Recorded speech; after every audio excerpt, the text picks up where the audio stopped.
Hi, welcome to valuationpodcast.com, a podcast and video series about all things related to business and valuation. My name is Melissa Gragg, and I provide online divorce mediation and valuation services in St. Louis, Missouri.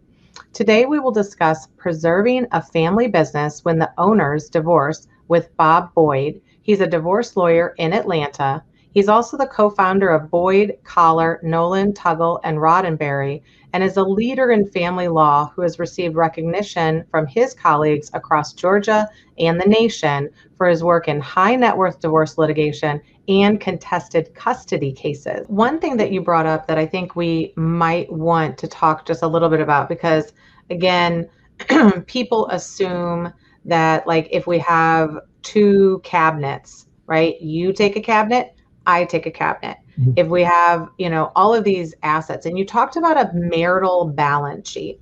And so maybe just give people a little bit of an idea of how we try to split things that maybe they don't, is it always just equal?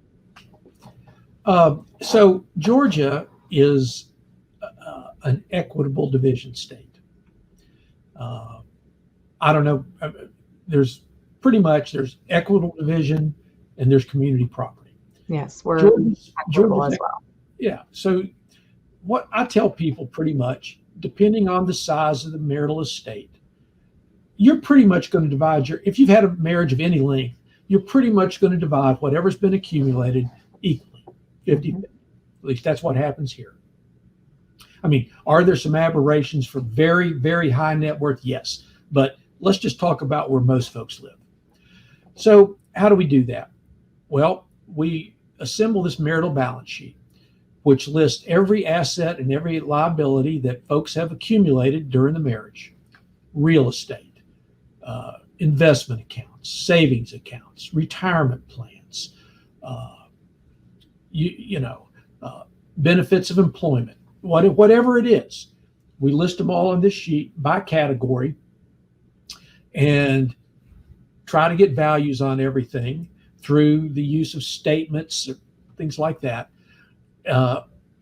or appraisals, whatever you want to use.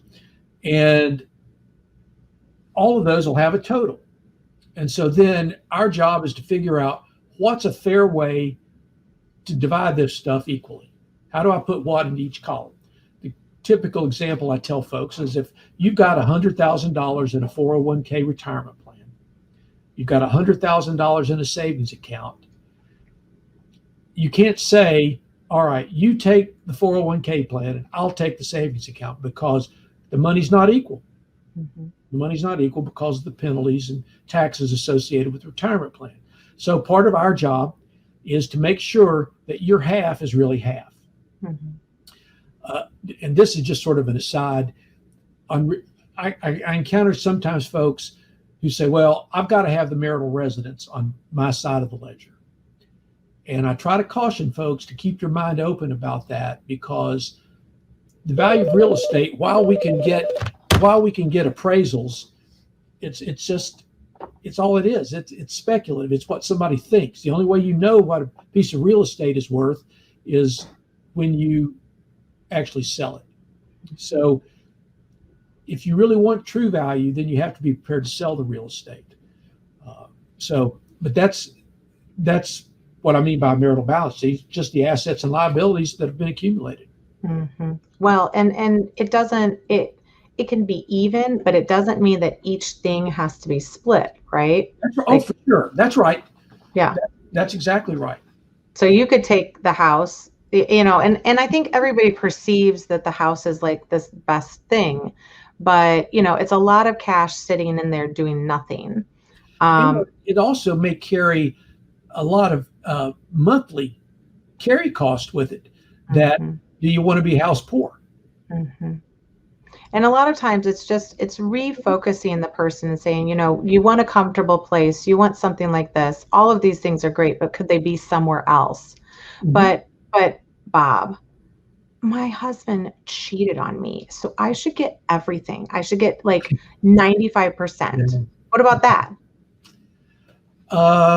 I get some come in and say it, and I don't even say, well, we can try, because I know it's a waste of time. Right. It's a waste of time. And I go with the truth, because, my philosophy with folks is, yes, I'm your advocate and I'm going to try to do the best I can for you, but really, you want me to tell you the truth and what's attainable. So, okay, so he did cheat, and I'm sorry, but unless, and this is going to sound terrible, and I don't mean it, unless his conduct was really aberrational, it's not going to move the meter that much from 50-50. Right. And to be just even take it one step further in ridiculousness, like it has to be almost like beyond what you could even imagine. Like anything that you can imagine is probably still good. The court's not going to care about, because again, you have to remember, we all see this daily. So we see these things happen, and the court's kind of like, okay, well, so how are we going to split this up? The time that you get a little value for it is if the offending spouse has spent a lot of marital money on maintaining the adulterous relationship. You're not going to get it back dollar for dollar, but you might get some payback, if you will, of money expended like that. I've seen judges do that. But as we both have said, the conduct really has to be aberrational to causing some sort of crazy result.